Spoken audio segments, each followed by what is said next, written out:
Mesdames et messieurs, demoiselles et damoiseaux, joueurs de floaties et fiers de l'être, joueurs de spaces et fiers de perdre, bonsoir. Nous sommes le 22 mars 2017, il est 21h et vous êtes sur Jet Smash Radio.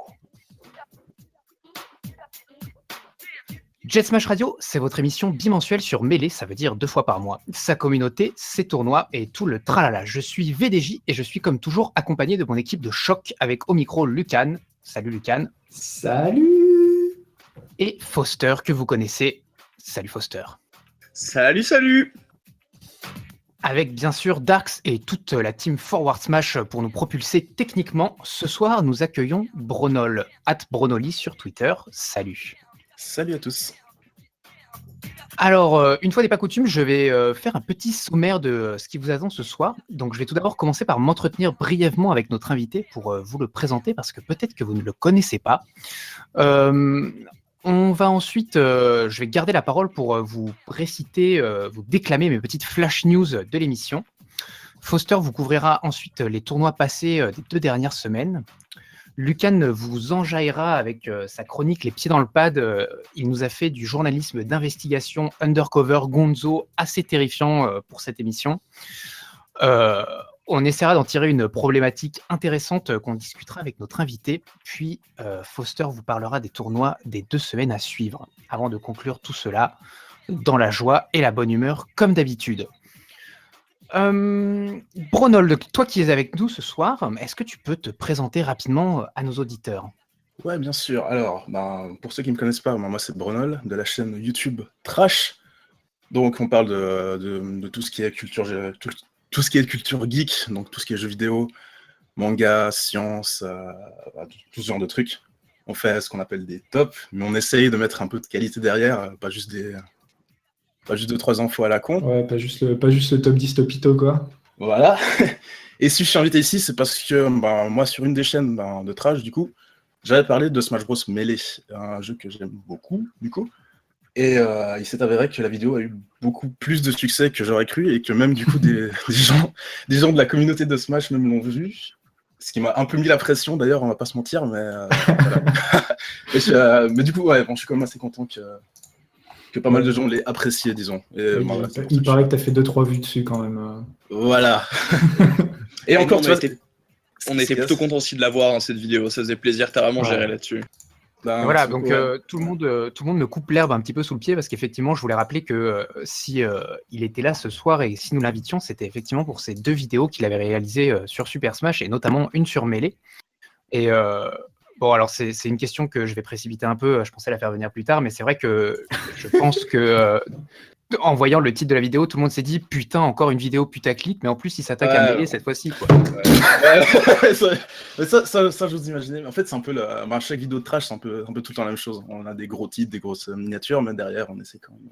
Voilà, mais du coup, la surprise a été bonne, parce que forcément, bon, une vidéo putaclic, moi, je suis une pute, je clique, quoi, clairement. Et du coup, la surprise a été plutôt bonne, puisque tu as réussi à adopter un ton juste et modéré, et puis surtout, tu as dit des choses plutôt vraies. Et ouais, tu vois, ce qui est intéressant, c'est genre, tu as un commentaire qui m'a dit de quel grand joueur de Smash qui t'a aidé en fait pour faire ces vidéos. Et j'étais là, je l'ai fait toute seule. Et voilà, du coup, ça faisait plaisir quand même. Ben, c'est vrai que ça démontrait d'une certaine une connaissance et un intérêt pour la scène que, effectivement, on ne soupçonne pas chez un youtubeur lambda, on va dire. Donc, effectivement, je comprends le commentaire. Donc voilà, je rappelle rapidement les titres des vidéos pour bien insister sur le côté putaclic. Donc on avait Smash Bros Melee est le meilleur jeu de combat avec des caps lock, et ensuite juste après, enfin pas juste après, mais on va dire juste quelques après, mois après quand même. Histoire de remettre un petit peu d'essence sur le feu, Smash Bros Wii U est le meilleur Smash Bros. Alors celle-là, elle a été reçue un peu différemment quand même. Oui, alors tu vois, ce qui est très marrant aussi, c'est que tu as beaucoup plus de pouces rouges sur la deuxième, donc sur celle de Smash 4, que sur la première. Donc voilà, on peut en tirer les coups. Alors que vraiment, on sent que tout a été justement calibré pour que... Enfin voilà, ça ne fâche personne. Smash Bros Melee peut être le meilleur jeu de combat sans être le meilleur Smash Bros. Les recettes sont pas vraiment c'est les mêmes. Mais Et bon, on en reparlera peut-être après, mais Voilà, l'idée c'est peut-être c'était une subtilité qui n'a pas été disons que l'idée principale c'était que Melee était le meilleur jeu de combat en soi, puis à regarder et tout, mais que Smash 4, quand on pense à Smash Bros, tu vois, on pense d'abord à un jeu, un party game un peu. Et je trouve que Smash 4, on s'amuse plus sur Smash 4 que sur Melee. Enfin, pour quelqu'un qui n'est pas un professionnel, Ouais, bah, qui joue la beaucoup, tu vois. recette a été poussée au maximum. Je trouve qu'il est plus plaisant à jouer. Après, bon, c'est un avis, tout ça. Voilà, bon, du coup, nous, on est tous d'accord pour dire que Melee est le meilleur jeu de combat. Après, voilà. Ça, j'imagine. Ouais. Mais donc voilà, donc c'est ce qui fait qu'on t'a invité. C'est ces deux vidéos qui, pour nous, représentent un regard extérieur à la scène, puisque, a priori, on ne te connaissait pas, à moins que tu sois top suisse sans qu'on le sache. Pas du tout, je suis très mauvais. Et du coup, c'est un peu ma question suivante. Comment est-ce que du coup tu as découvert Smash? À quel moment ce jeu est entré dans ta vie? Alors, très récemment, c'est avec Smash 64, quand j'étais gamin. Et du coup, j'ai fait 64, j'ai fait Melee, j'ai fait Brawl. D'ailleurs, j'ai beaucoup joué à Brawl, hein, même si... Voilà. C'est pas une tare, hein, t'inquiète, personne. Ouais, mais je sais que... Disons... après, tu vois, j'ai toujours joué en mode casual, et c'est vers la fin de Brawl que j'ai commencé à me rendre compte en fait, qu'il y a des gens qui jouaient à Melee encore. Déjà, là, j'étais surpris. Et puis, tu sais, j'ai commencé à regarder des streams un peu, puis t'es là, putain, en fait, c'est ouf. Genre, c'est ouf à quel point ils vont vite. Tu vois, il y a un peu les techniques qu'ils ont, et t'es là, tu retournes sur ton Brawl un peu en mode casu, t'es là, putain, j'ai juste envie de regarder Melee, en fait, c'est beaucoup plus intéressant. Ouais. Je sais pas exactement comment je suis tombé sur un stream la première fois, mais j'étais là, oh putain. Puis genre, après, tu tombes sur des combats, des Fox contre Fox ou comme ça, quand tu connais absolument pas, je te jure, c'est incroyable, quoi. Ouais, bah, j'ai encore quelques souvenirs. Enfin, je pense que de tous les membres présents ce soir, c'est moi peut-être le plus jeune là-dessus. Et c'est vrai que j'ai encore des souvenirs de la découverte de l'aspect compétitif de Melee, parce que moi, je ne suis pas un vieux cadavre, contrairement aux autres. Je m'en souviens encore de comment j'ai abordé l'aspect compétitif en premier. Mais c'est vrai que je pense, enfin, à mon avis, je peux parler pour les autres en disant qu'effectivement, on a tous été un peu impressionnés par ce qui pouvait se faire dans ce jeu. Et du coup, est-ce que tu as cherché est-ce que tu as été intéressé par donc cet aspect compétitif? Est-ce que tu t'es dit, putain, est-ce que ça t'a donné envie de participer à ça? Ou est-ce que, voilà, toi, tu t'es senti plus spectateur? Ouais, dès le début, j'ai senti que ça serait plus spectateur parce que, enfin, tu vois direct que c'est vraiment, il faut vraiment mettre des heures et des heures pour devenir bon, quoi. Et ça, je me suis dit, je peux pas, j'ai pas le temps simplement. Et du coup, c'est que spectateur depuis le début, quoi. J'ai presque jamais rejoué en fait à Melee depuis. Peut-être une ou deux fois seulement, quoi. Mais alors que je regarde presque tous les tournois, tu vois. Mais voilà.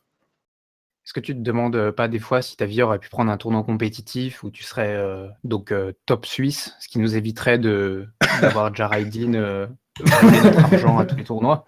Donc Jaraidin qui est le meilleur suisse. Tu vois, je connaissais pas. Voilà, alors je ne saurais pas te dire où il est en Suisse, etc. Mais il fait souvent des incursions sur le territoire français pour venir nous dérober nos deniers bien acquis. Ouais, il a bien raison.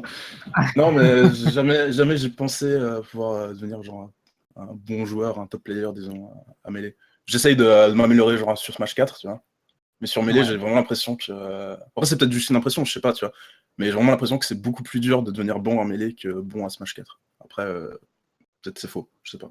Potentiellement, ça l'est, mais c'est pas aussi insurmontable que ça n'y paraît. C'est comme tout, je pense que c'est du travail. Hein. De toute façon, il y a assez peu de jeux compétitifs où tout te tombe entre les doigts. Donc après, c'est vrai que voilà, Melee demande pas mal de travail, ça c'est sûr. Personne ne dira le contraire. Et c'est assez intéressant parce que donc j'en profite. Il y a la chaîne YouTube SSBM Tutorials qui vient de sortir une vidéo sur le pourquoi est-ce que Melee n'est pas un e-sport aussi développé que League of Legends ou StarCraft 2 ou Dota. Donc voilà, une petite vidéo rapide qui en plus essaye de donner des solutions à l'état de fait. Donc voilà, une fois que cette émission sera finie, n'hésitez pas à aller regarder. Lucan, est-ce que tu aurais une autre petite question pour notre invité? Pas maintenant. Je suppose qu'on y reviendra plus tard dans tous les cas sur ce que j'aurais à dire. Donc... D'accord, très bien.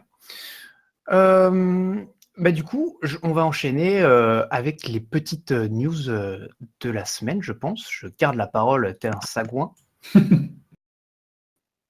Sauf si ça pose problème à quelqu'un, bien sûr. Non, fais-toi plaisir, fais-toi plaisir. Allez, Dark, tu me lances ma petite musique, parce que sinon je me sens seul. Ouais, ma petite musique, super! Bon, alors, comme on a un invité de Marc aujourd'hui, qui ne s'appelle pas Marc, rien à voir, j'ai un petit peu regardé tes vidéos, et j'en ai vu une intéressante sur le service militaire que je vous conseille de regarder si vous avez du temps. Parce que notre ami invité est suisse, et qu'en Suisse, il y a un service militaire qui est beaucoup plus obligatoire qu'en France. Donc voilà, vu les potentiels tournants politiques qu'on va subir dans les prochains mois, ça peut être pas mal de s'intéresser à ça. Rien à voir. Donc voilà, tu as participé au service militaire de ton pays, c'est tout à fait normal. Alors déjà, c'est pas plus mal qu'on n'ait pas ça en France, parce que à mon avis, on se taperait les vidéos de Squeezie et de Cyprien en live périscope, et honnêtement, j'ai vraiment pas du tout envie de voir ça. Mais alors en plus, quand je pense à la communauté Smash et au service militaire, c'est vraiment deux choses que j'ai du mal à combiner, parce que honnêtement, déjà, la plupart manette en main, c'est pas trop ça. Alors en plus, si on leur met un gun, c'est pas du tout possible, quoi. Du coup, je le précise, s'il y en a qui se sentent un peu fous, le trigger trick, ça marche qu'avec la manette, pas avec une arme. On est d'accord. Heureusement, pas ce problème-là avec les joueurs de Smash 4, puisque il y en a que 5 ou 6 qui sont majeurs, donc eux, ils ont le temps de le voir venir. Bref, je me ressens sur Melee. La HFLAN ferme bientôt ses inscriptions. Alors si comme moi vous avez raté un des 800 postes de rondelles à ce sujet, n'hésitez pas à lui demander en détail le programme alimentaire du tournoi. Je me rappelle pas si les croissants sont gratuits. Les croissants, je crois qu'il y a des hot dogs aux croissants, mais c'est peut-être un jeu des tours. Bon, en tout cas, n'hésitez pas à vous inscrire, ça a l'air quand même plutôt pas mal. On a peut-être un petit trailer à ce sujet en fin d'émission, mais je n'ai rien dit. On vous en reparlera de toute manière. Il y a 2 semaines, à la dernière émission, je faisais une petite news sur le Smash Summit en disant qu'on approchait de mon tournoi idéal, c'est-à-dire en gros un secret story avec des smashers. Visiblement, je ne suis pas le seul et j'applaudis donc dès demain le bootcamp touristique dijonnais, puisque apparemment c'est ok de faire des sous-entendus sur les substances consommées en 2017. Espérons qu'il y aura plus de viewers sur le stream que de grammes d'alcool dans le sang. Dans la même veine, et je tiens à répéter ce jeu de mots une 3e fois, dans la même veine, parce que c'est vraiment drôle. Pour un jeu de mots en tout cas, Foster vous débriefera sûrement la Nantes Arena, mais ne vous parlera pas de l'odyssée vécue par un ou des smashers. Je reste délibérément flou, comme leurs souvenirs d'ailleurs. Les droits ont déjà été achetés pour un Very Bad Trip Nantes édition. Voilà, donc n'hésitez pas à vous renseigner discrètement sur ce qui s'est passé, c'est plutôt intéressant. Et enfin, Armada a fait une interview de PPMD en portant une fursuite d'ailleurs. Et si vous ne savez pas ce que c'est une fursuite, estimez-vous heureux et ne cherchez pas sur Google. TLDR, PPMD revient dans un futur modérément proche. C'est en gros ce qu'il a dit dans ses 5 dernières interviews. Donc bon, ça permet de garder ses fans sous coma provoqué encore un petit peu. Bref, l'interview est intéressante. Donc si vous avez 1 heure de plus, allez-y. Mais bon, attendez la fin de l'émission quand même parce qu'on n'a pas du tout fini. Et c'est tout pour moi pour l'instant. Ah bah, c'était déjà pas mal. Est-ce que Foster, je peux te passer la main pour que tu nous parles des tournois qui ont eu lieu dans ces 2 dernières semaines? Mais bien sûr, avec un immense plaisir. Alors, messieurs, dames, on va parler pour ces tournois des 2 dernières semaines. On va d'abord parler du Nordic Netplay Melee, le tournoi Netplay qui a eu lieu en Suède très rapidement, avec le TFC qui avait lieu en Australie. On reviendra très rapidement sur la Nantes Arena et le Sweet 27, et on s'arrêtera un peu plus sur le Norcal Arcadian 4 et le Fram Perfect Série 2. Alors, si jamais vous écoutez juste l'émission, vous faites quelque chose à côté, n'hésitez pas à revenir, il y a un support visuel ajouté avec. Alors, très rapidement, au niveau du Nordic Melee Netplay, il y avait 74 joueurs, il y a eu beaucoup de problèmes de connexion, notamment par exemple si on cite Dady qui a dû DQ très rapidement. Sans surprise, c'est KLW qui l'emporte. À côté, au niveau du Tassi Fighter Con, il n'y avait que 31 joueurs, donc pas énorme. Descartes qui l'emporte. Il y a eu un reset de bracket, notamment face à Sora, du coup, le mec qui a perdu en winner final, qui a gagné le premier set de grande finale, qui a perdu le deuxième. Ça a fait 3-1, 3-0, 3-0. Donc c'était assez express au niveau des finales. C'était assez marrant à regarder. Enfin bref, c'était un petit récap rapide de ces 2 tournois. Rapidement, du coup, la Nantes Arena est le Suite 27. Donc, cette Nantes Arena avec nos 56 joueurs bien francophones qui étaient présents. Le Suite 27 avec beaucoup plus de joueurs présents. On va rapidement voir le top 8 de la Nantes Arena et après le top 8 du Suite 27. Donc, c'est Bélia qui l'emporte sur des phases, sur une winner finale, une grande finale très, très, très serrée face à Alox. Double 3-2. Gros GG, par contre, à Chaosix à côté qui était vraiment en forme à ce tournoi, qui a réussi à battre Sozuk, Bobby, Krogo et Dato avant malheureusement de tomber sur le papa des Falcons, Alox, et de se prendre un gros 3-0 pour arrêter sa course. Mine de rien, ça faisait quand même plaisir. Bien joué à lui et bien joué du coup à Bélia et Alox pour faire top 2 de ce tournoi. Maintenant, le Suite 27. Alors, le Suite 27, on va regarder le bracket du top 8 cette fois-ci. Et on va parler un peu rapidement de ce tournoi parce qu'il y a quelques surprises quand même. Il faut savoir, alors, qui est Mr. F? Alors, Mr. F, c'est un joueur de puff du Michigan. Il faut savoir que pour arriver au top 8, il a battu Prince Abu et Trouliam, deux joueurs qui sont dans le top 100 Miwayomi 2016. Ginger qui a réussi à battre Reynex avant d'arriver en top 8 et Drefen qui a battu Nightmare également pour en arriver là. On notera également que Ryan Ford a 3-0 KG Hatch en loser final. C'est quand même plutôt solide, mais Wes Balls, qui était l'invité un peu spécial de ce tournoi, solide, hein, Wes Balls, solide, ça perd pas un set, bien que tendu en winner final, ça l'emporte haut la main. On va maintenant parler du Norcal Arcadian 4. Alors, Norcal Arcadian 4, messieurs, dames, c'est un tournoi un peu particulier. Alors, ça se passe en Norcal. Il y avait 369 joueurs, mais c'était uniquement ouvert aux personnes qui n'ont jamais été rankées, qui n'ont pas de classement et qui doivent vivre en Norcal. Vous pouvez voir toutes les vidéos sur la chaîne AFKGG. Cherchez, le nom de la chaîne n'est pas, l'URL n'est pas AFKGG, ils n'ont pas encore les droits ou quoi, hein, mais cherchez AFKG sur YouTube, vous trouverez assez facilement. Du coup, c'est assez intéressant parce que vous allez avoir des noms que vous ne connaissez pas forcément, et du coup ça permet de voir des joueurs, parce que j'ai vu quelques vidéos quand même, les joueurs ne sont pas dégoûtants, ils sont même plutôt solides, et du coup c'est des noms que vous ne connaissez pas forcément, mais c'est des joueurs quand même assez solides. Gros props à Chris Best qui a commencé le top 64 en loser, et comme vous pouvez le voir, il a fini sa course face à Widlar pour finir 5e, sachant que Widlar avait perdu en winner semi du coup face à Goose, mais a remonté tout le loser bracket pour gagner le tournoi au final en faisant un reset 3-0 et en l'emportant deuxièmement avec un 3-2. Mais vous savez, c'est quoi le plus intéressant de ce tournoi? Parce que là, vous voyez des noms, vous les connaissez pas, tout ça, ou peut-être vous en connaissez quelques-uns. Ouais. Mais le plus drôle, messieurs, dames, le plus drôle, c'est le roster. Matez-moi ça. Du Yoshi, du Luigi, du DK, messieurs, dames. Ah, Groovy a joué DK. Comment? C'est Groovy qui a joué DK? Non, Groovy Green Hat, il a joué Luigi. C'est Thunder Z-Rain qui a joué DK. C'est bon ça. C'est assez drôle et du coup c'est un Yoshi qui l'emporte sur ce tournoi. Alors comme j'ai vu ces persos, j'étais un peu curieux de regarder un peu les résultats. Mais non, hein, les joueurs sont vraiment solides, ils faisaient des vrais trucs, c'était vraiment très plaisant. Comme on peut constater du coup les deux Spaces à la 7e position, hein, juste tout en bas. Je pense que bien évidemment, un autre gros joueur serait venu à ce tournoi, il aurait très certainement fini premier. La différence de niveau est quand même assez grande, mine de rien. Et c'est là où on peut voir du coup que les Spaces, à niveau un peu en dessous, c'est bien plus dur à jouer et des personnages un peu en dessous ont un bien meilleur potentiel. Du coup, si jamais vous êtes joueur de personnages un peu bizarres, n'hésitez pas à aller voir ce tournoi parce que ça fait quand même vachement plaisir. Je pense notamment à un Yoshi qu'on a sur Paris. J'ai oublié le pseudo, je suis désolé. Je suis désolé, Yoshi, joueur de Paris, j'ai oublié. Mais du coup, voilà, par exemple, un nouveau Yoshi à regarder. En fait, c'est marrant parce que ce top 8, on dirait une tier list d'un univers parallèle. Genre, les personnages sont jetés comme ça.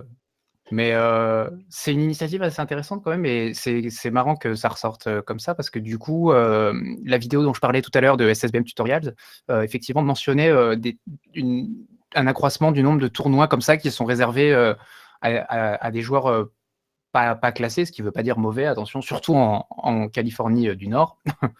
Mais afin de les faire jouer plus de matchs, de les faire aller plus loin dans des brackets, etc.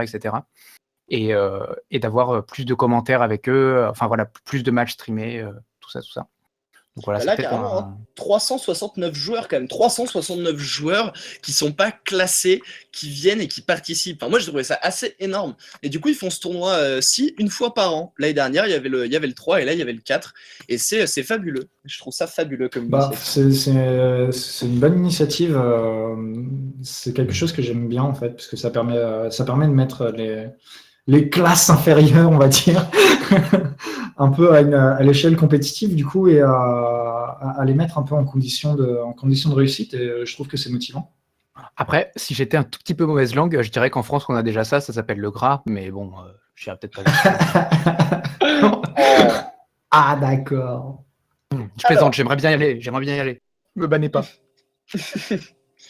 Alors, on va passer sur le dernier tournoi. C'était la D2, c'était le Norcal Arcadian 4 avec 369 joueurs. Et maintenant, on attaque sur le gros morceau de ce week-end, messieurs, dames. C'était le Frame Perfect Series 2.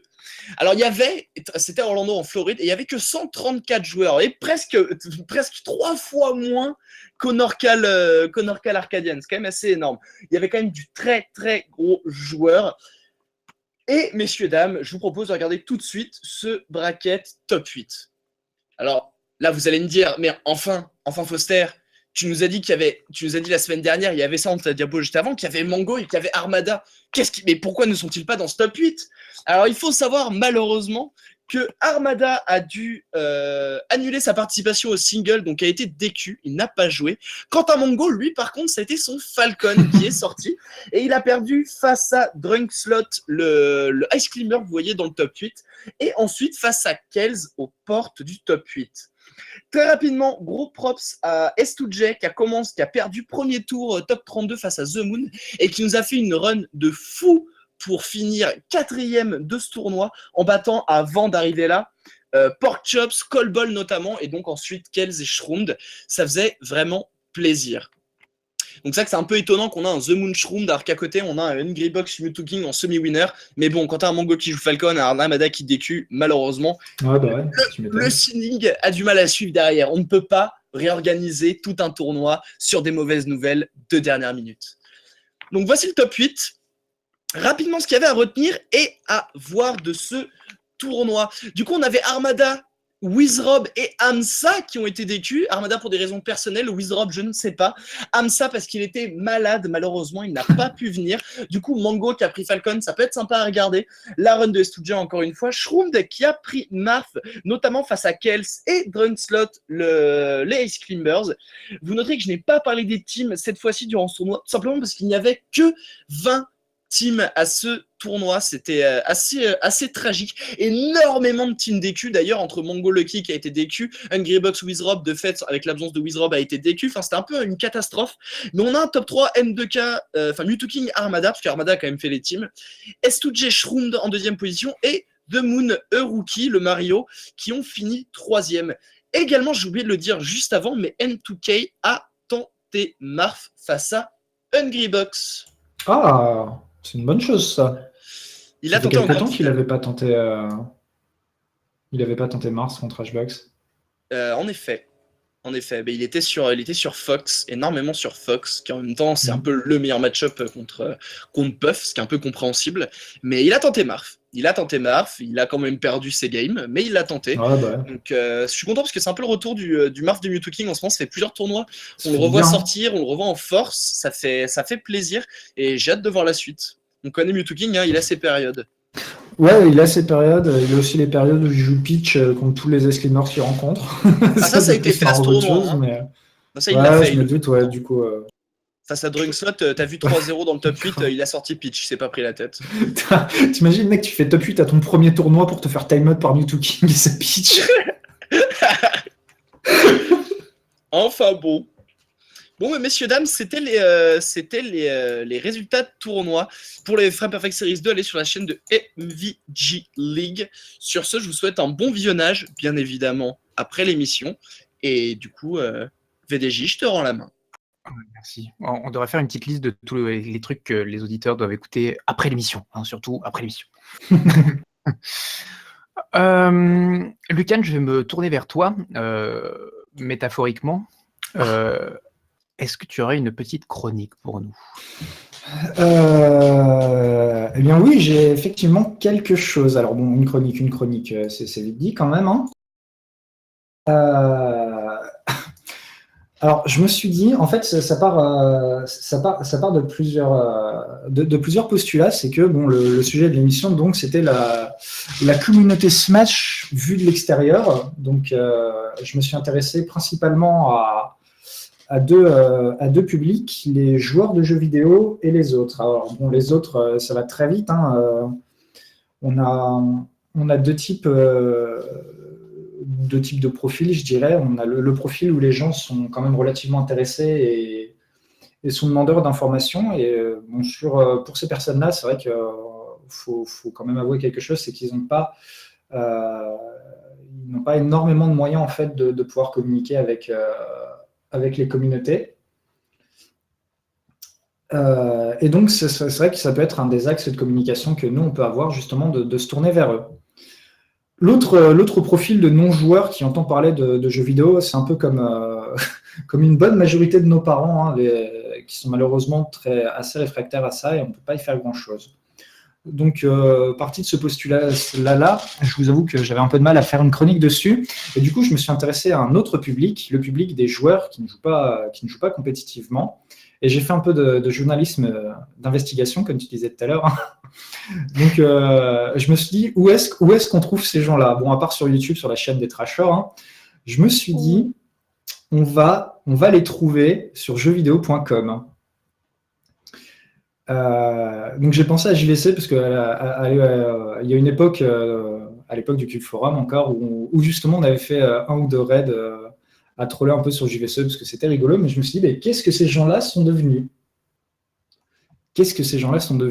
Du coup, je suis allé, j'y suis effectivement allé, j'ai tapé Super Smash Bros Melee dans le forum et je vous ai fait une petite sélection des choses qui m'ont fait Attends, bien. déjà, la première question que je suis obligé de te poser, c'est est-ce qu'il y a toujours des gens qui postent là-dessus sur la...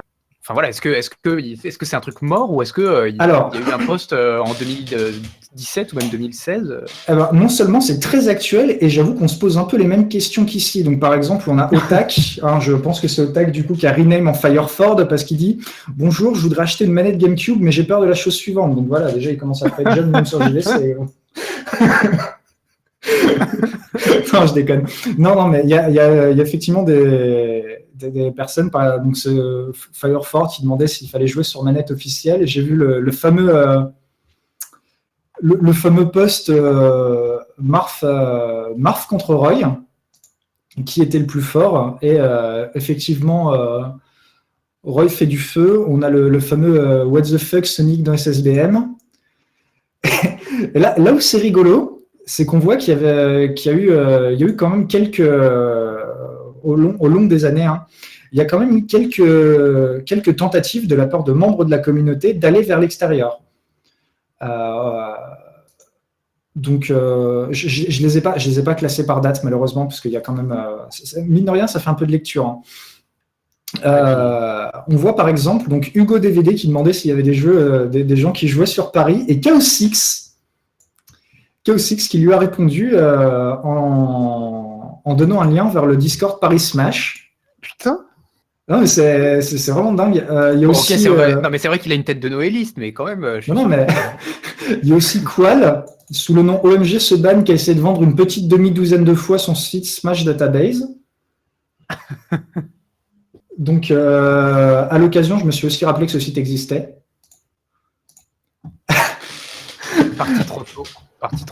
Parti trop tôt, c'est vrai. Alors, on a dans le rôle des bons spammers, on a eu la Salty Arena qui avait essayé en premier d'ouvrir ses tournois un peu plus à l'extérieur. Et du coup, qui a fait 2-3 posts, bon, sans grand succès, malheureusement, justement, qui ouvrait ces choses, donc ces événements-là à l'extérieur. On a Chancelot qui se sent vraiment seul, et d'ailleurs en 2015 il demandait déjà s'il y avait des gens sur Orléans. Est-ce qu'il a une réponse? J'ai l'habitude d'Orléans, même si ça fait longtemps que j'y suis pas allé. Voilà. Oh là là. Dommage. Et du coup, est-ce que tu as trouvé des recrues potentielles à quoi ça ressemble, quoi Alors, des recrues potentielles, non. Par contre, vraiment, en partant sur le nécroforum à l'extrême, on peut voir que déjà en 2006, les gens se moquaient de JVC. Donc, par exemple, on peut voir Mastergorn 2. Le string officiel en vente. Ouais, mais t'es allé déterrer des trucs, Non, qu'il fallait pas déterrer, là. C'est absolument, enfin, c'est assez rigolo. On voit même des gens qui essaient de se documenter justement sur le site de référence, et on voit quand même des membres de la commune, genre Nefo, il y a Gorn, il y a Sloka qui était beaucoup d'Oraki, voilà, qui orientaient déjà vers le French Melee, vers Smashboard, vers SSB Experience pour Gorn. Life is Cool aussi qui avait posté sa vidéo interview de tech déjà en 2015. Et donc, la conclusion, quand même, vis-à-vis de ça, c'est que c'est là où on peut voir que, justement, le travail de Brunel avec sa vidéo est notamment assez pertinent et assez fondamental, parce qu'il y a une large partie d'une population en fait, dont on n'a pas forcément conscience, qui est très demandeuse en fait, d'informations, d'actualités, de nouveautés en fait, sur notre scène. Et c'est vrai qu'on ne prend peut-être pas assez conscience de l'existence en fait, de cette demande et du côté spectacle en fait, de notre activité. Et donc, c'est vrai que sur ce, justement, je vais repasser un peu la main à tout le monde, quoi. C'est que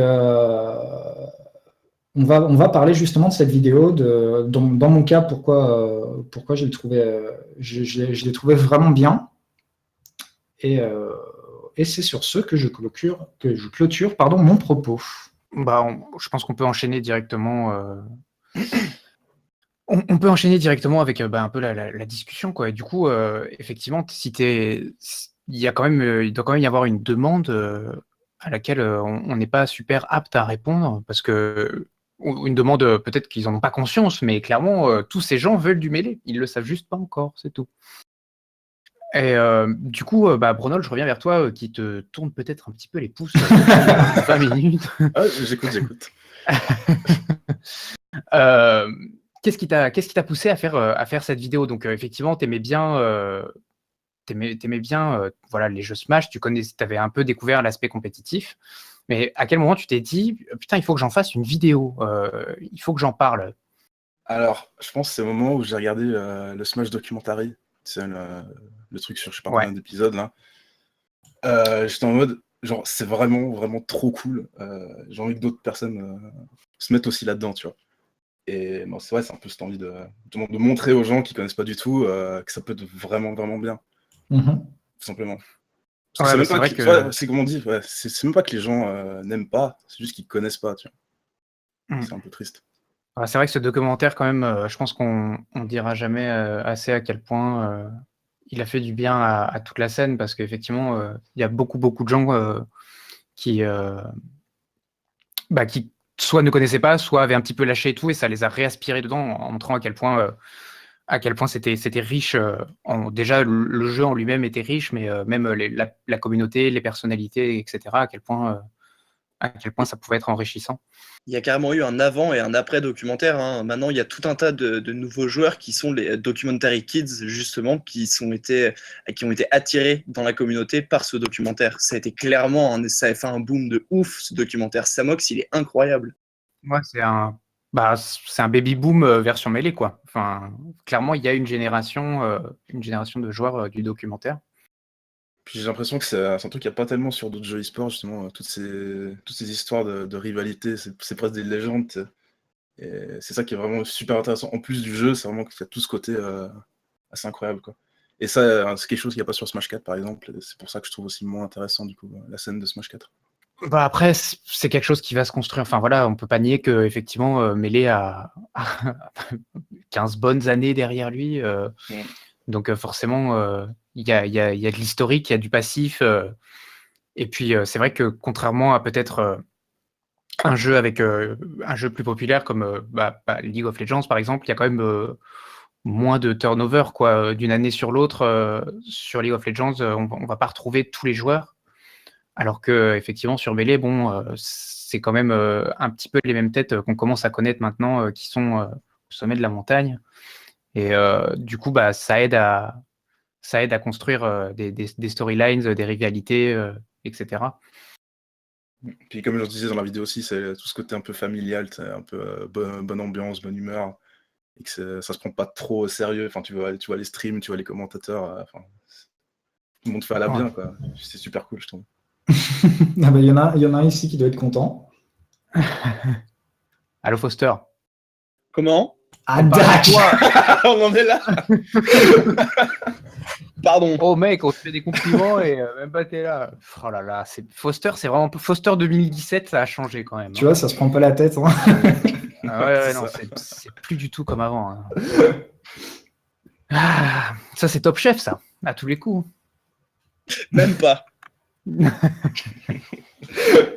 Non, mais pour revenir à ce que j'ai trouvé, assez intéressant, c'est que tu as réussi à parler un peu des bases du jeu en restant assez, pas évasif, mais du coup, je veux dire, t'es pas non plus un expert, du jeu, mais justement, en fait, quand tu regardes, tu regardes un match, qu'est-ce qui t'intéresse le plus en fait dans ce match-là en fait, est-ce que ça va être, je sais pas moi, les techniques que tel joueur fait, sur quoi tu fixes ton attention quoi? Alors évidemment, tout ce qui est combo, parce que ce qui est intéressant aussi, c'est que justement avec les combos, c'est que c'est rarement dans le même match plusieurs fois le même combo. Et ça, je trouve ça intéressant. Après, c'est toujours la vitesse de jeu, disons. Et moi, ça m'impressionne encore, quoi. Quand je regarde justement, il y avait le frame perfect là. Le week-end passé, il y avait un match, je crois, entre Mongo et je sais plus qui jouait Falco. Avec Mongo, avec Captain Falcon, et j'étais là, putain, mais ça va tellement vite, quoi. C'est ouf. Et même après avoir vu beaucoup de matchs, je trouve toujours ça impressionnant, quoi. Se demander comment ils arrivent à réfléchir aussi vite et tout, je trouve ça assez dingue, quoi. C'est ça qui m'impressionne le plus, quoi, disons, dans un match. Ouais, c'est vrai que c'est peut-être pas quelque chose qui est un petit peu moins présent sur Smash 4, où ça bouge de plus en plus vite. Ça, clairement, d'ailleurs, Foster, je pense que tu confirmeras, mais par rapport à la sortie du jeu, il y a vraiment eu. Je pense, je sais pas, je dis des bêtises. Non, clairement, ça se maîtrise de plus en plus. Les techniques sont justement du coup de plus en plus maîtrisées au niveau des perfect pivots, ce genre de choses. Mais après, c'est clair que le jeu est bien plus carré dans sa création, dans ses mécaniques en soi, et du coup laisse justement moins de créativité au niveau des combos. Donc ça va régulièrement être les mêmes phases, légèrement, on va dire, rééquilibrées en fonction du poids du personnage adverse, ou de la rage, ou des pourcentages adverses, ou des lectures d'air dodge et des mix-ups défensifs de l'adversaire.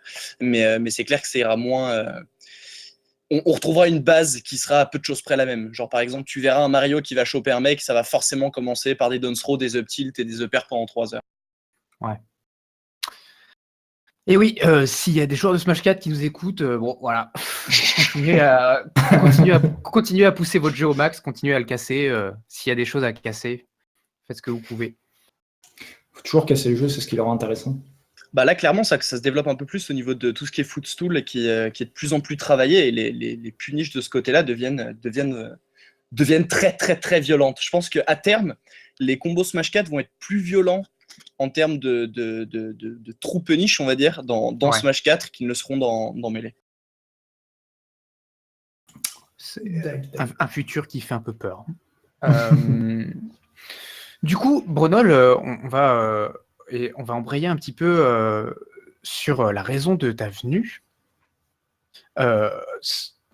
Clairement, toi, en tant qu'observateur extérieur, là, notre but, ça va être d'essayer de mettre en valeur peut-être des manquements dans notre façon en tant que scène, de communiquer et de montrer ce qu'on a apporté, etc.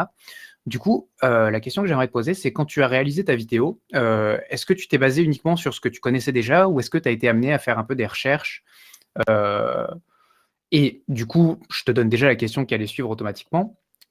Si oui, est-ce que il y a eu des moments où tu as galéré dans tes recherches, tu t'es dit putain, j'arrive pas à trouver ce que je cherche, il me faut plus d'informations sur ça, etc.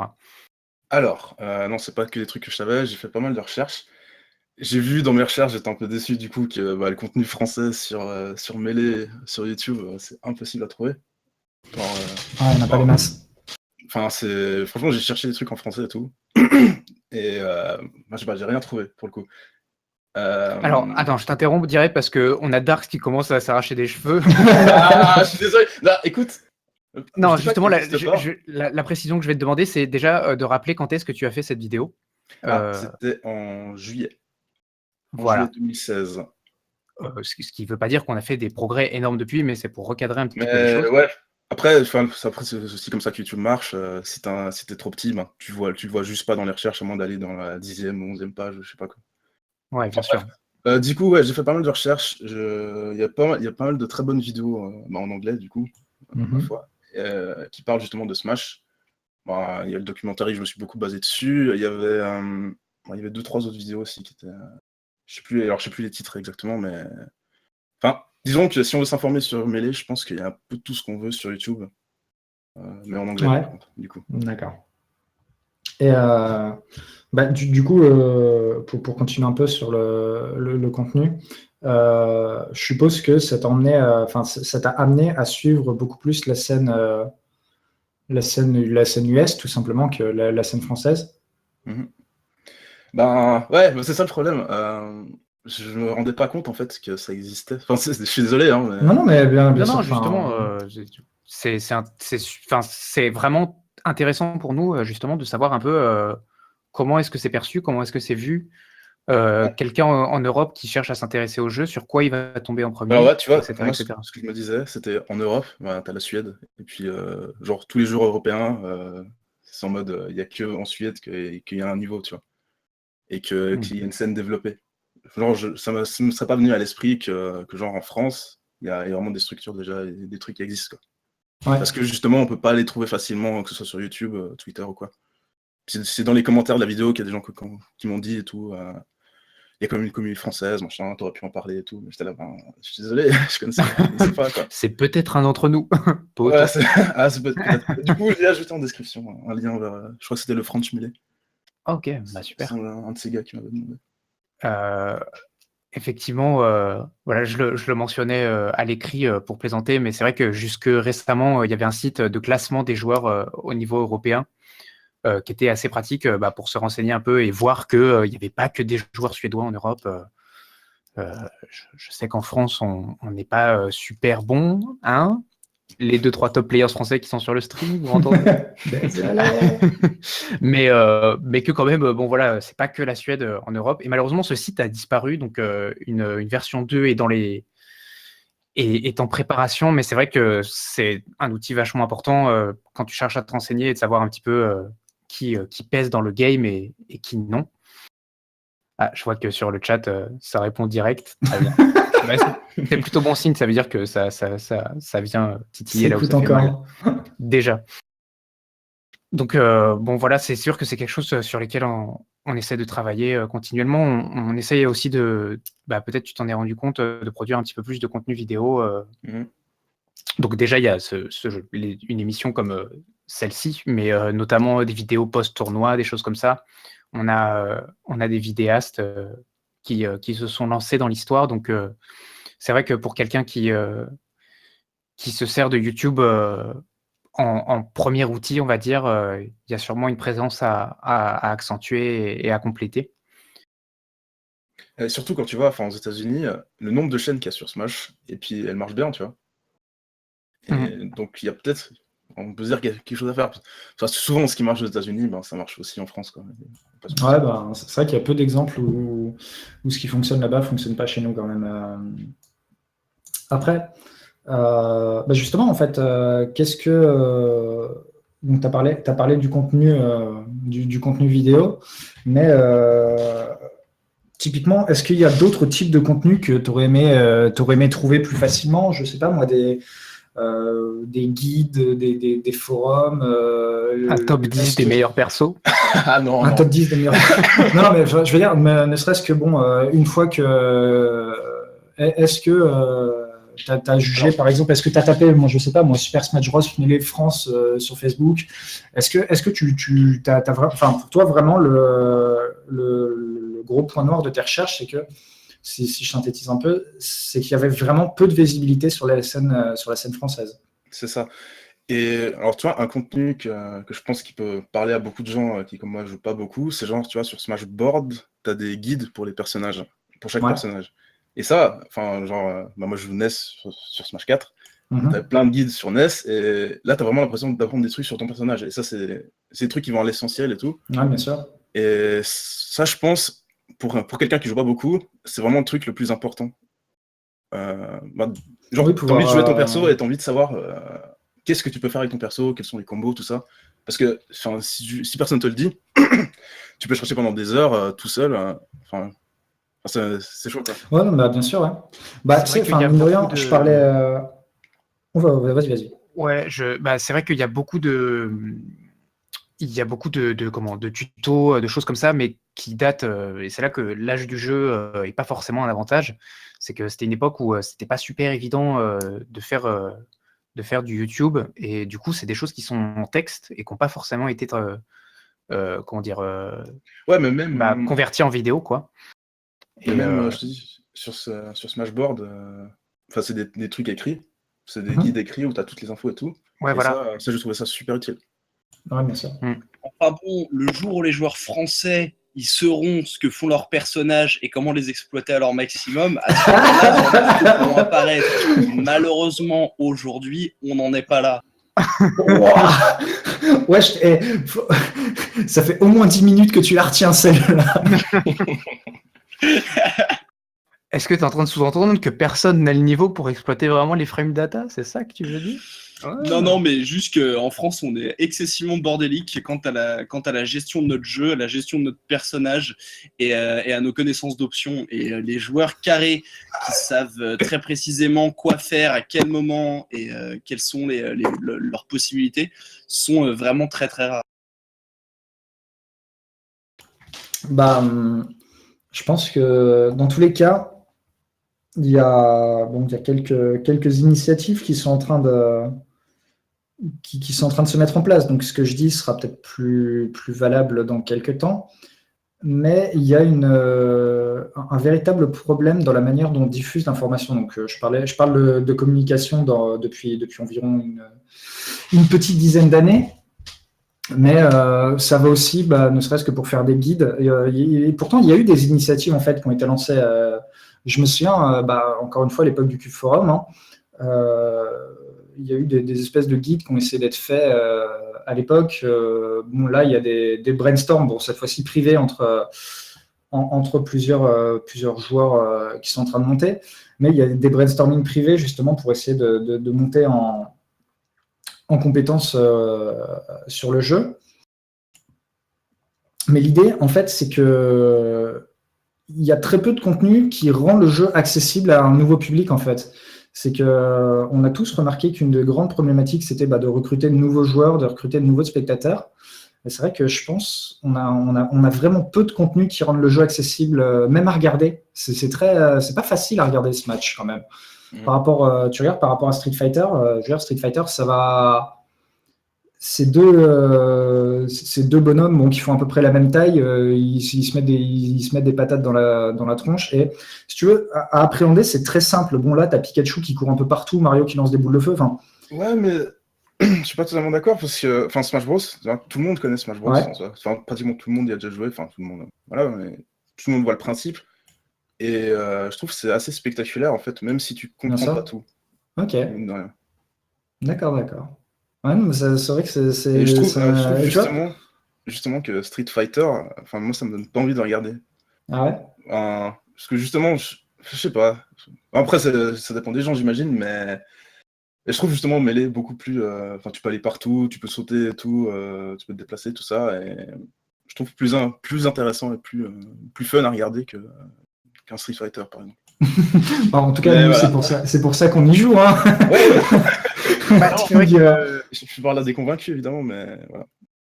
C'est vrai qu'à partir du moment où c'est quelque chose auquel tu as déjà joué, et bon, vu la popularité de la série, on peut se dire qu'on peut partir du principe qu'à peu près tout le monde a déjà touché à Smash une fois dans sa vie. Sinon, dépêchez-vous. Mais et du coup, le fait de voir des joueurs de très haut niveau prendre ce jeu auquel tu as déjà joué, où toi, tu te contentais d'essayer d'attraper la batte de baseball pendant que ton pote chargeait un Smash, et de voir des gens prendre le jeu comme ça et le casser, enfin, c'est comme, je sais pas, je vais faire une analogie débile, mais c'est comme si tu voyais un jeu de dames et le mec commence à empiler les pions et à sauter partout sur la table, à absorber tous les ennemis. Et tu fais, mais attends, c'était ça les règles? Et c'est même, tu vois, je pense que c'est aussi pour ça que ça se rapproche un peu du speedrun par certains trucs. C'est que tu casses aussi le jeu. Et du coup, c'est super populaire sur des jeux que tu connais super bien. Tu as des gens qui le prennent et qui font des trucs n'importe comment. Et tu es là, waouh, c'est incroyable, quoi. Ah, j'entends d'ici Foster couiner parce que c'est quelque chose qui répète depuis un petit moment maintenant. Très bien. Tu pouvais pas me rendre plus heureux que ce que tu viens de le faire. Ça fait à chaque fois, en effet, pour moi, Melee, c'est un vrai jeu de speedrunner. Genre, clairement, comme tu dis, dans ses mécaniques, avec même le principe de la possibilité de toujours aller plus vite, toujours aller plus loin, avoir vraiment cette espèce de test, justement de technique, de perfection de réalisation de certaines actions. Et comme tu dis, l'espèce d'idée d'essayer de casser le jeu, d'exploiter sa physique, sa façon de comment il fonctionne, et d'avoir cet affrontement justement entre deux joueurs qui essayent toujours d'aller le plus vite possible. Enfin bref, je te rejoins là-dessus en gros. Mais pour moi, c'est en effet un gros jeu de speedrunner, en versus, tout ce qu'on aime. C'est bon ça. Et donc, si je devais synthétiser un petit peu, du coup, voilà, ça serait essayer de produire plus de contenu francophone, essayer que ça soit surtout du contenu adapté à des joueurs, à des nouveaux joueurs. Et du coup, où est-ce qu'on pourrait aller chercher ces nouveaux joueurs? Comment est-ce qu'on vient convaincre quelqu'un de dire, mec, arrête League of Legends, tiens, mets les mains sur cette manette. On l'a dit comme ça, Alors, je vais en prison. Mais, ça dépend si tu veux convaincre des nouveaux joueurs ou des nouveaux spectateurs déjà. C'est pas pareil. Ouais. Pour un nouveau spectateur, je pense que tu le mets juste devant un match de mêlée. Tu vas dire que ça prend ou ça prend pas. Enfin, je pense que c'est assez direct. C'est juste qu'il y a beaucoup de gens qui n'ont jamais vu de vrais matchs de mêlée. Après, pour des joueurs, c'est plus chaud. ouais, Ça, je saurais pas trop, parce que mine de rien, le jeu est très vieux, et c'est chaud de dire à quelqu'un, viens jouer à Melee, tu dois trouver une GameCube ou un émulateur ou quoi, et de jouer à Smash 4. Bon, après, c'est sur Wii U, donc ça, c'est pas forcément... Mais c'est moins vendeur de se dire, viens jouer à Melee. Ouais, non, bien sûr. Bah, c'est vrai que bon, faut se rendre compte qu'on... Enfin, c'est assez rigolo d'ailleurs, c'est qu'on est sur un jeu qui est vieillissant maintenant, qui a vraiment bien plus d'une dizaine d'années bien tassées maintenant, mais paradoxalement qui gagne en popularité en fait au fil du temps. Le jeu n'a virtuellement jamais été plus populaire que maintenant. Et c'est assez... Excusez-moi. C'est assez, du coup, moi en tout cas, je suis assez plein d'espoir justement dans notre capacité à pouvoir ramener un nouveau public, dans un premier temps, de nouveaux joueurs peut-être dans le même esprit, parce que moi je suppose que sur 100 personnes qui vont regarder quelque chose et qui sont vraiment, vraiment intéressées par le jeu, il y en a forcément quelques-unes qui vont sauter le pas. Et du coup, je t'avoue qu'une des questions qu'on se pose tous, et du coup qu'on t'a un peu posé, on a des éléments de réponse d'ailleurs, merci, c'est par quel type de contenu on peut cibler ces gens-là, qu'est-ce qu'il faudrait leur expliquer, où, c'est ça qui est important aussi, c'est où est-ce qu'on les trouve en fait. Tu vois ce que je veux dire? Alors, ouais, je vois très bien. Où est-ce qu'on les trouve? Alors, ça, aucune idée. C'est chaud. Je me rends pas compte quel est le profil type du jeu, de la personne qui pourrait aimer Melee, tu vois. Ouais, bien sûr. Justement, il y a un peu de tout, quoi, j'ai l'impression. Ouais, c'est vrai qu'on a une scène avec des profils qui sont assez divers. Ouais. Statistiquement, il faut faire de l'informatique, mais c'est tout ce que je peux dire. Non, je plaisante. En vrai, c'est pas tant que ça. Non, peut-être il faut faire comme Qual et aller les chercher quand ils sont jeunes. Bon, ok, dit comme ça va l'envoyer en prison. Mais Non, en gros, pour t'expliquer, donc c'est un joueur qui. Alors, si vous m'arrêtez les deux autres, si je dis une bêtise à un moment, mais en gros, il s'occupe notamment d'une bibliothèque municipale, je crois, ou une médiathèque. Une médiathèque, ouais. Ouais, et du coup, il leur a mis un petit setup mêlé, et c'est le seul jeu. Et du coup, il est en train de développer toute une armada de Super Saiyan. J'avoue, on n'entend pas. Il est là dans son coin, il monte son armée, tu sais. Mais c'est ça, c'est exactement ça. Et il est en train d'élever au grain la prochaine génération qui va venir nous bouffer. Donc ça me fait un peu peur. Mais malheureusement, on n'a pas tous des médiathèques sous la main. Donc on ne peut pas tous faire ça. Voilà. Mais après, c'est... Ouais, vas-y. De base, c'est galère de jouer à mêlée maintenant. Genre, pour quelqu'un qui arrive comme ça, déjà, il faut savoir que tu peux l'émuler. Il y a beaucoup de gens qui ne le savent pas, j'imagine. Ou alors avoir une GameCube ou quoi. C'est chaud. En fait, le truc avec Melee, c'est que ça, par contre, c'est un truc qui a pas changé au fil des années. Genre vraiment jamais. C'est que comme c'est un jeu justement console avec télé, ce genre de choses, c'est un jeu pour lequel tu es forcé de rencontrer des gens pour pouvoir jouer. Alors si à l'époque c'était facile parce que c'était tes potes de lycée ou tes potes d'à côté ou bref n'importe avec qui t'allais et tu dosais, maintenant c'est clair que si tu veux te mettre au jeu de toi-même, c'est très compliqué, mais tu es forcé de passer par l'étape qui est rencontrer du monde, rencontrer des joueurs. Je pense que ça, par contre, c'est un truc qui a pas changé, qui est toujours très actualité, vraiment très d'actualité encore aujourd'hui, et qui est justement aller voir la communauté qui est proche de toi en fonction de la ville dans laquelle tu habites, c'est de te renseigner s'il n'y a pas un groupe de smashers autour de chez toi, pour que après, justement, puisse te filer des coups de main, puisse te filer des infos. Tu vois, oui, ce que tu dis est vrai. Enfin, je trouve que c'est de moins en moins d'actualité. On voit quand même de plus en plus de joueurs qui débutent mêlés. Bon, encore une fois, en France, si jamais ils existent, ils sont bien cachés. Hein.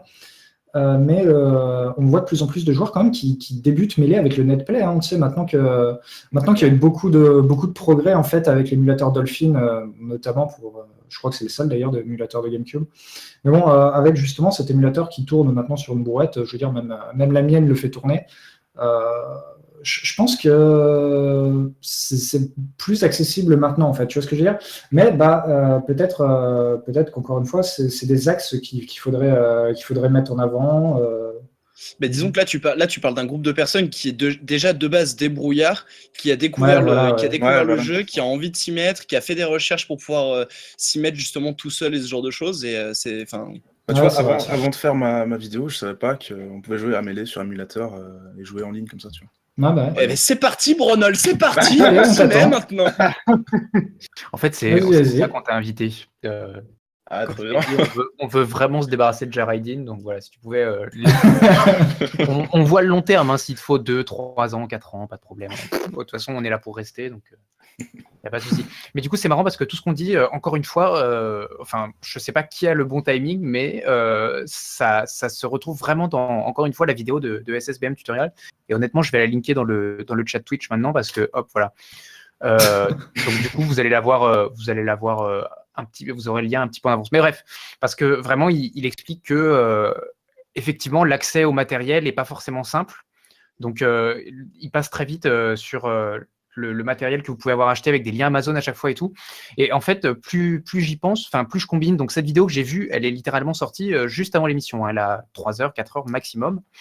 Et moi, je l'ai regardé 30 minutes avant l'émission. Plus je combine cette vidéo et le fait qu'on ait parlé de faire du contenu francophone, plus je me dis qu'en fait, il faudrait faire une version francophone de cette vidéo et que ça pourrait être un bon pied, une bonne interface entre, par exemple, ta vidéo Bronol et ta vidéo Bronol. Excuse-moi, j'ai rajouté un i.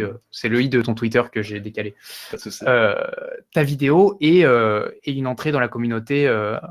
Un petit peu plus dans les règles, le groupe Facebook, blablabla. Et voilà, peut-être essayer de faire le grand écart entre ces vidéos en rajoutant une deuxième. Ou effectivement, Dax, tu me le souffles dans l'oreillette, des sous-titres FR, pourquoi pas. On a toute une armada de gens très qualifiés pour faire ça, donc pourquoi pas. Et effectivement, je pense que ça serait plutôt une bonne idée. C'est vrai qu'au final, on a déjà une espèce de. Enfin, les Smash Subs, ils ont une base de données monstrueuse de vidéos anglais sous-titrées français. Hein. Et je pense que un mec français lambda, il tombe sur cette vidéo en anglais, il sait même pas qu'il y a les sous-titres français parfaitement mis par Smash Sub. Hein. Ah bah oui, Ouais.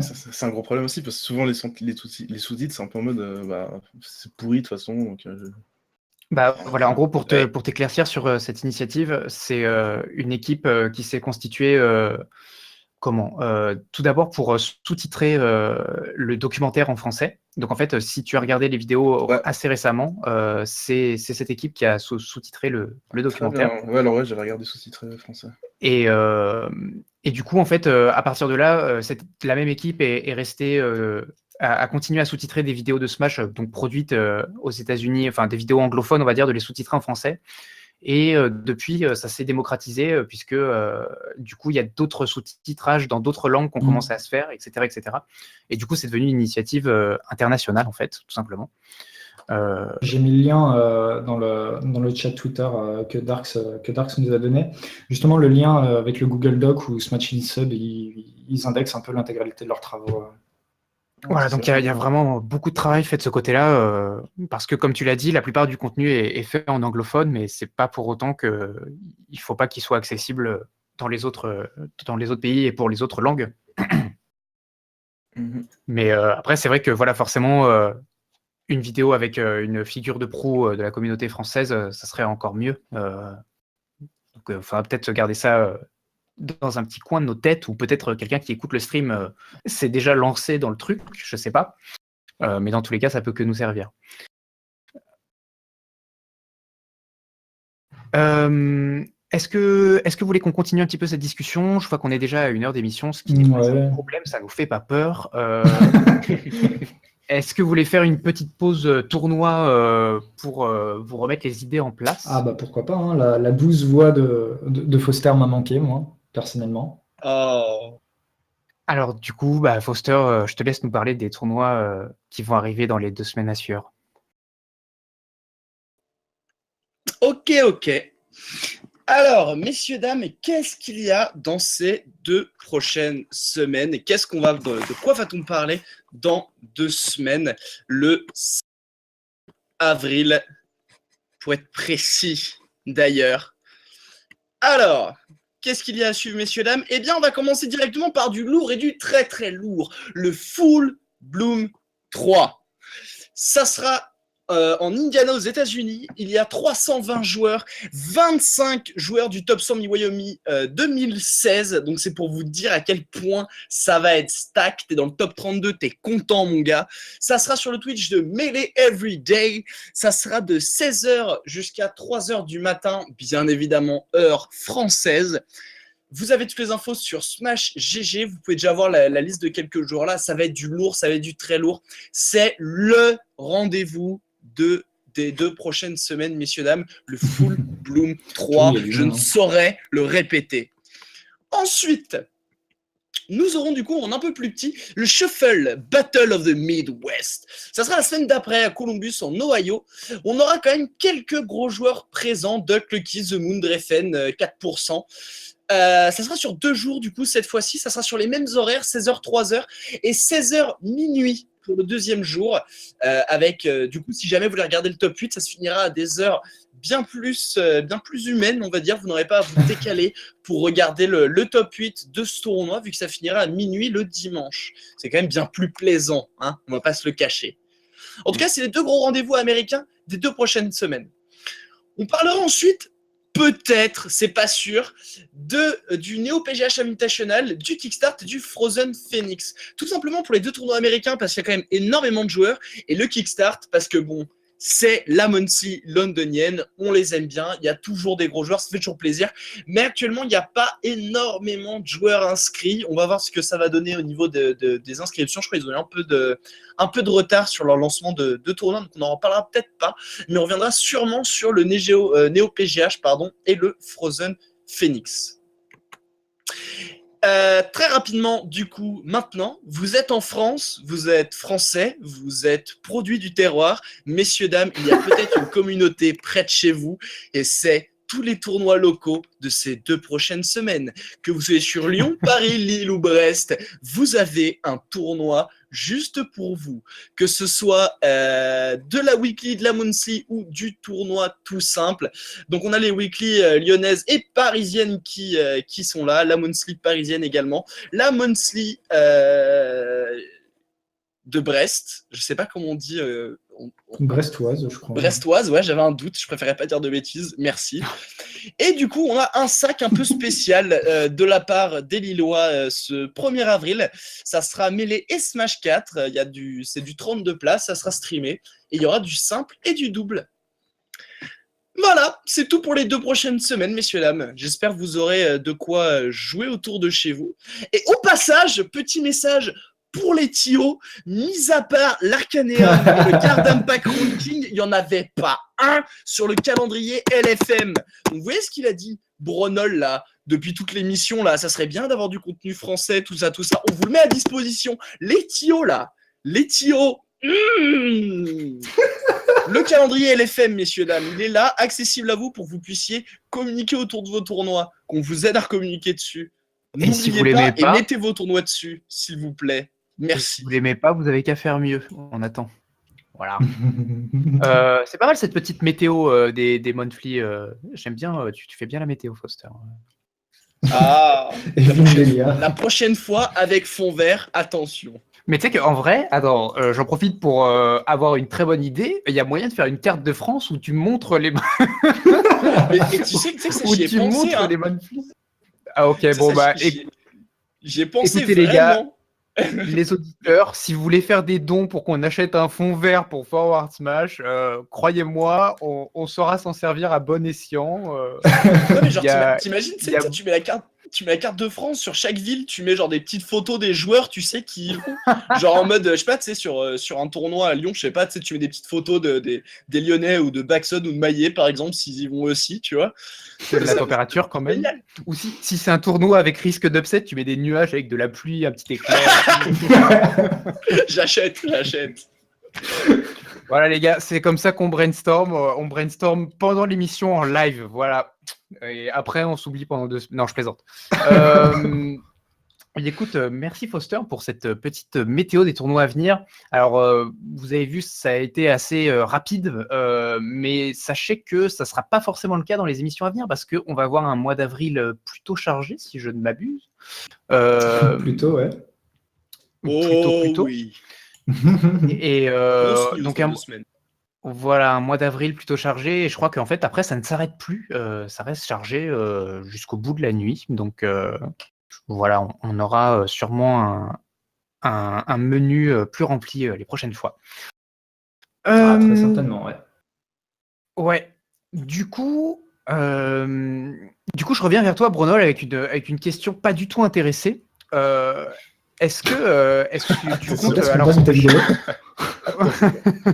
Non, par contre, est-ce que ça t'intéresse est-ce que tu souhaites continuer à faire des vidéos alors bon, je vais pas vendre que ma taverne, mais concernant les jeux de combat, mêlée, clin d'œil. Est-ce que c'est un domaine vers lequel tu souhaites te diriger c'est quoi un petit peu tes projets de vidéos pour la Team Trash? Alors, ce qu'il faut savoir, j'ai pu faire ces vidéos là sur Melee et sur Smash parce que j'ai eu le temps de les faire. En soi, c'était pas des vidéos que j'étais obligé de faire. Enfin, c'était pas dans le planning de base, si tu veux. Ouais. Bien sûr. Donc bon, si j'ai le temps, je peux faire d'autres trucs. J'aime bien parler d'e-sport. C'est un truc que j'aime bien et que j'aime bien voir ça.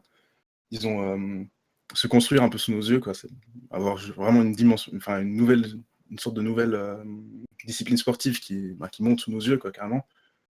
Et bon, alors sûrement quand il y aura le prochain Smash qui va sortir, il y aura sûrement une vidéo dessus. Peut-être même cette année, on ne sait pas trop là sur Switch, on ne sait pas trop ce qui va se passer. Ensuite, après sur Melee en soi, c'est pas dans les plans en tout cas, disons. Non, bien sûr. Non, mais voilà, c'était pour le clin d'œil. Mais voilà, est-ce que tu pourrais nous parler un petit peu des choses auxquelles tu t'intéresses en ce moment parce que quand on voit, là, on a vu le point de vue que tu avais réussi à avoir sur Melee, etc. Bon, ça venait d'un intérêt particulier. Mais du coup, Enfin voilà, je me dis, si tu as pu faire découvrir Melee à des gens de façon aussi juste, pourquoi est-ce que à moi, tu pourrais pas me faire découvrir d'autres trucs, par exemple? Euh, j'en ai un petit peu au coin de la bouche, c'est pas très grave. Waouh. Donc voilà, non mais c'est pour, voilà, Non, pour alors- savoir un petit peu à quoi tu t'intéresses. en Disons, ce moment. le prochain gros truc, ça sera sur Gwent, j'imagine. Le jeu de cartes là, de Witcher.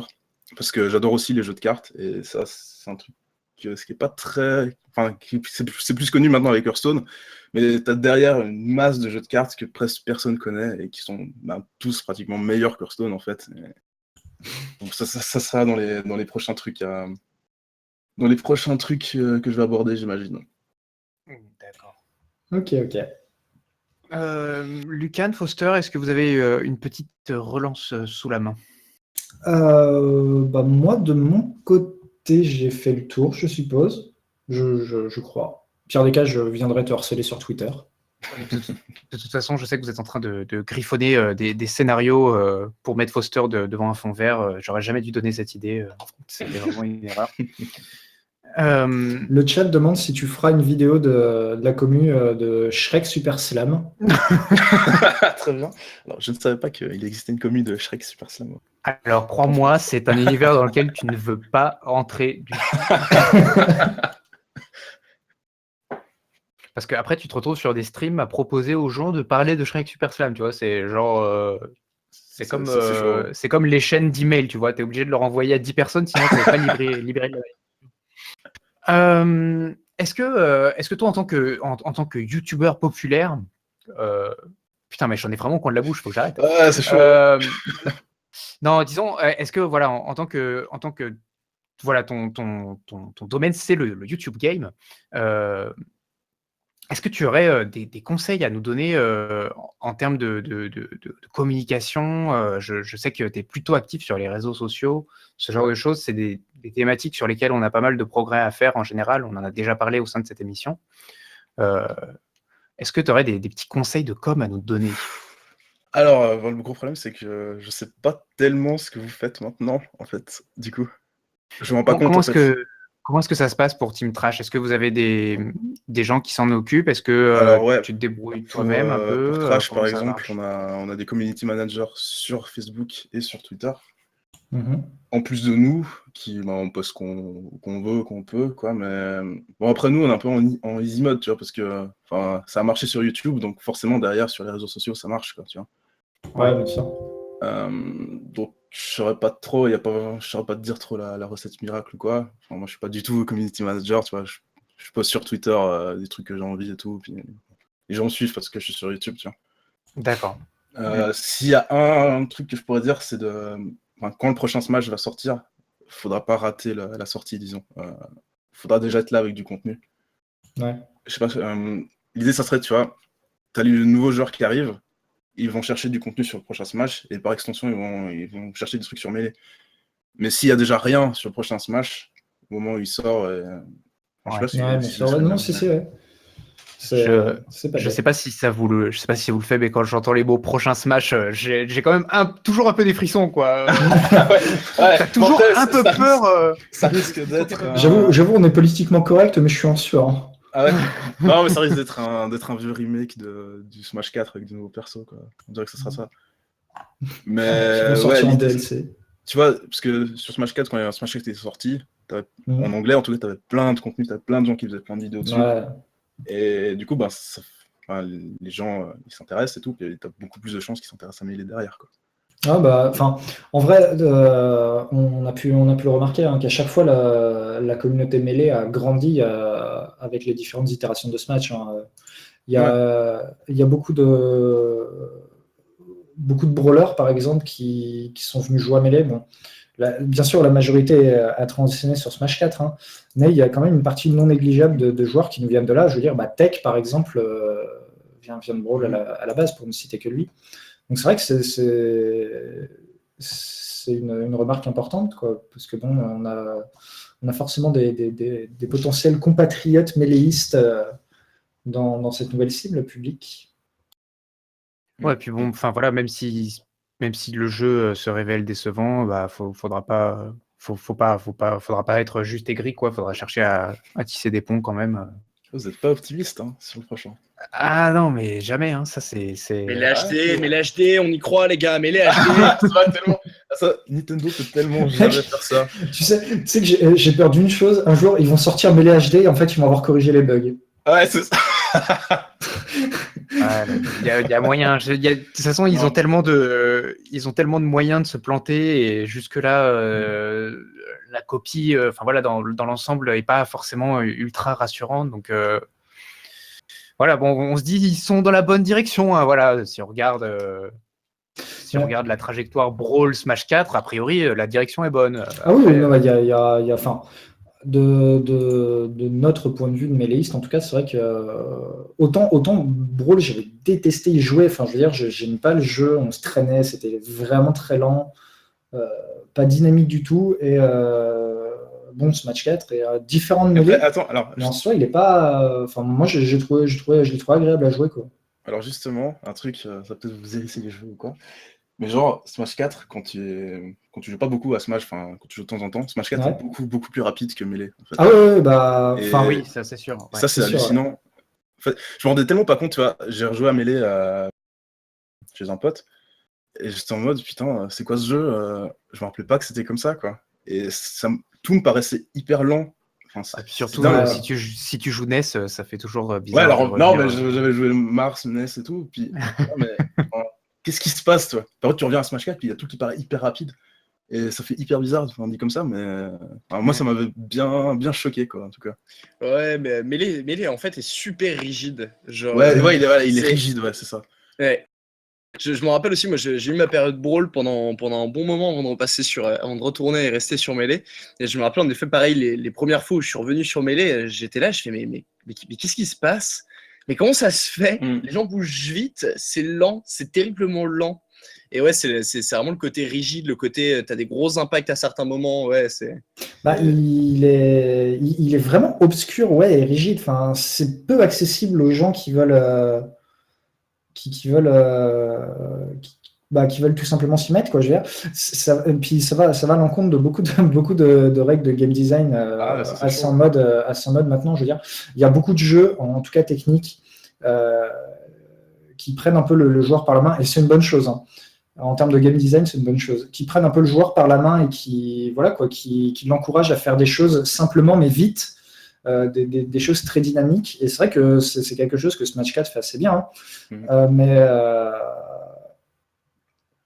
Mais voilà, c'est vrai que Melee est beaucoup plus restrictif à ce niveau-là, et en même temps, et c'est rigolo parce que j'allais venir exactement là-dessus, il y a Alox qui dans le chat nous dit que c'est pas bête, c'est marrant le terme rigide parce que c'est beaucoup plus permissif en termes de mouvement que les autres volets. Mais en même temps, il y a le côté pas de buffer, pas d'erreur autorisée. Et en fait, c'est ça qui est très vrai avec Melee. C'est que dans Melee, non seulement est peu accessible, t'es très libre en fait de tes mouvements tout le temps, sauf quand tu te trompes en fait. Quand tu te trompes, étant donné qu'il n'y a absolument aucun buffer, en fait, tu es très vite puni, soit tu es dans ton momentum de ton coup, soit tu as pris un autre coup de l'adversaire. Et en fait, du coup, le jeu devient lent dans ces phases de transition, là où Smash 4 n'a pas ce problème-là, par exemple. Smash 4, c'est une technique avancée de marché, par exemple. Ouais. Genre, en exagérant un peu, mais c'est genre dès que tu vas bouger un peu ton stick, tu vas tout de suite courir, tu vas tout de suite aller très vite. Et marcher, c'est difficile dans Smash 4. Alors que dans Melee, comme tu dis, tu te rates au milieu de tes inputs et tu te retrouves à marcher et tu galères à redasher derrière. Et c'est pour ça, tu vois, ceux qui disent Melee HD, tout ça, mais ça arrivera jamais, quoi. Tu peux pas ressortir Melee maintenant, quoi. Bah, j'y crois, moi j'y crois. Ouais, mais je pense, alors tu vois, c'est con, mais je pense que sortir un Melee HD, ça ferait plus de mal à Melee. Ouais, je pense que tu aurais plein de gens qui essaieraient Melee en mode, on me l'a vendu et tout, et ça a l'air trop bien, ils l'essayent, ils se rendent compte que, vu qu'on t'es pas bon au début, c'est pas fun du tout à jouer Melee, simplement par rapport à Smash 4. Et après, ils sont en mode, non, en fait, c'était pas bien, simplement. Tandis que si tu joues pas, t'as plus le côté spectacle, je pense. Mais au moins, après, on aura des streams jolis grâce à ça. Des beaux streams HD et tout. C'est ça qu'il faut voir, c'est ça aussi. Mais y a pas un pack de texture HD là qui va sortir Il y en a déjà. Ouais, en fait, il y a. Bon, là encore, c'est assez obscur, et puis la documentation en français est relativement inexistante. Mais t'as des packs de textures mêlées pour voilà quoi, quand tu texturates le jeu, tu as des packs de texture HD, tu peux faire tourner le jeu en 240 Hz en fait, pour que le taux de rafraîchissement soit amélioré sur ton écran, des choses comme ça. Donc c'est vrai que l'expérience par exemple du jeu sur émulateur, elle est visuellement, selon les performances de ton matériel bien sûr, mais elle est visuellement plus agréable que si tu joues sur ta GameCube sur ton écran cathodique. On fait des gros efforts là-dessus. Enfin, il y a eu des gros efforts là-dessus de fait, mais c'est vrai que il y a beaucoup de jeux en fait qui intrinsèquement n'arrivent pas à passer outre le game design de Melee, ce qui est quelque part compréhensible quoi. À ce niveau-là, on ne peut pas exactement leur donner tort non plus, quoi. D'accord. Un autre truc que j'aimerais rajouter, parce que évidemment je le repompe terriblement de la vidéo dont je vous ai déjà parlé 1000 fois, que je vous conseille encore une fois d'aller voir. C'est un autre truc qui serait pas mal pour aider à la compétition et aider quand on est débutant et qu'on a dans tous les autres jeux sauf sur Melee, qui se développe un peu en netplay. C'est tout simplement un système de classement de ligue. Et donc ça se développe sur le netplay, mais bon voilà, le netplay n'est pas encore très peuplé, ça se développe petit à petit. Ouais, il n'est pas encore très démocratisé, mais c'est vrai que c'est un système qui existe déjà maintenant.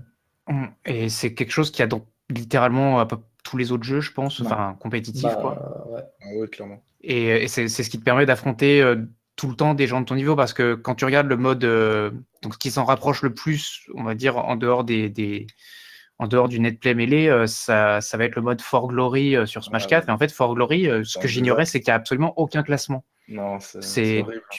C'est entièrement aléatoire. Et enfin, voilà, c'est encore un truc de Nintendo qui fait lever les yeux au ciel. Mais imaginez ça sur League of Legends ou n'importe quoi, où tu puisses tomber, ou sur StarCraft, tomber sur des gens avec un MMR complètement à l'opposé du tien de façon aléatoire. Enfin, clairement, tu fais 3 parties et après t'arrêtes, quoi. C'est complètement impossible. Donc voilà, si.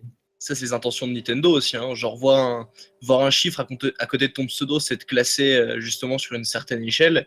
Et si tu fais partie du top, tu te sens bien. Si tu fais partie du bas de l'échelle, tu te sens mal. Et il ne faut pas que tu te sentes nul quand tu joues à un jeu Nintendo. Mais toujours la possibilité de gagner à n'importe quel moment. Ce qui fait mal, c'est que sur Splatoon, tu as un mode classé, tu vois. Et vraiment des classements. Désolé, hein. C'est qu'ils l'ont vendu comme ça aussi, hein, Splatoon. Ils l'ont vendu compétitif, etc. Ah là là. Et ça fait mal, ça, quand même. Ouais. Ils ont mis Splatoon en avant comme jeu e-sport sur l'annonce de la Switch et tout. Et là, du coup, pour la Switch, ouais, Splatoon 2 et le jeu avec les coups de poing, là, qui se rappelle de Smash, les gars? C'est fini, Smash. Franchement, ça fait mal, ça, quoi.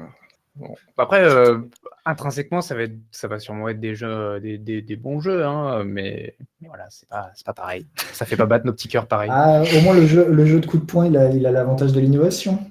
Ouais, mais tu joues 2-3 fois. Moi, j'ai pu le tester. Je suis d'accord. Ouais. Voilà, quoi. Attention, hein, bientôt le 9e jeu, allez, bon. Ah, mon cœur. Ah là là. Écoutez, je pense qu'on arrive à la fin de cette émission. Alors, évidemment, à chaque fois que je dis ça, je vais automatiquement enchaîner sur avez-vous quelque chose à ajouter? Dans mon cas, non. Non, vraiment. Je tenais bien sûr à remercier Bronol pour ses interventions très éclairantes sur l'état de notre scène. Plaisir. Merci pour ta vidéo, du coup, qui était vachement bien, qui a été appréciée par l'ensemble de la commune, en tout cas. Et puis, c'était un réel plaisir d'avoir pu échanger avec toi. Pour moi aussi. Foster, un petit truc à ajouter, peut-être? Bah écoute, la même, ça a été une sacrée très bonne surprise d'être tombé sur tes vidéos justement où tu parlais de ce match. Je crois que j'étais déjà tombé sur certaines d'autres de tes vidéos par moment parce que le style m'avait dit un truc et c'était une vraie grosse surprise de voir qu'un mec disait pas de la merde sur ce match, il savait de quoi il parlait, vraiment, c'était vraiment super plaisant. Et ça a été un vrai plaisir du coup de t'avoir eu dans cette émission et d'avoir pu te connaître un peu plus et t'appeler à discuter avec toi. C'était super chouette. Merci à toi de ton temps et d'être venu. Merci. Ouais, puis surtout, pas de fanboyisme. Je pense que c'est quelque chose dont on aurait tous été incapables. Enfin, moi, je sais. Pire. Mais non, mais tu vois, on me dit fais une vidéo sur Melee et sur Smash. Clairement, ça va être ultra orienté. Ah oui, bah ça c'est clair. Oui. Voilà, donc réussir à avoir une vidéo qui soit neutre, on va dire, et voilà, avec un ton juste, c'était effectivement une très très bonne surprise. Et tu vois, c'est marrant, je trouvais justement que j'étais trop en mode c'est trop bien. Ouais, bah après, on la peut-être que regardant nous, derrière, tu vois. peut-être que pour nous, ça paraît neutre, alors qu'en fait, Ouais, là, pas du c'est tout. ça aussi. Mais en tout cas, du coup, je me joins aux deux autres pour te remercier d'être venu parler avec nous et pour tes analyses pertinentes. Si tu le dis. Du coup, voilà, est-ce que tu souhaiterais faire passer un petit message à tous tes fans je sais pas s'il y en a beaucoup qui sont en train de nous écouter maintenant, mais Alors, j'espère. Si vous êtes là, salut à tous. J'espère que ça vous a plu. Et voilà, on se retrouve bientôt pour de nouvelles vidéos. C'est ça. Voilà. Eh bien, écoutez, merci à tous, effectivement, de nous avoir écoutés pour cette émission de Jet Smash Radio. Je vous fais donc de gros bisous avec toute l'équipe qui va venir se joindre à moi, je pense. Ouais. Allez, bonne soirée à tous. Et on vous dit merci beaucoup. à dans 2 semaines. Ciao, ciao.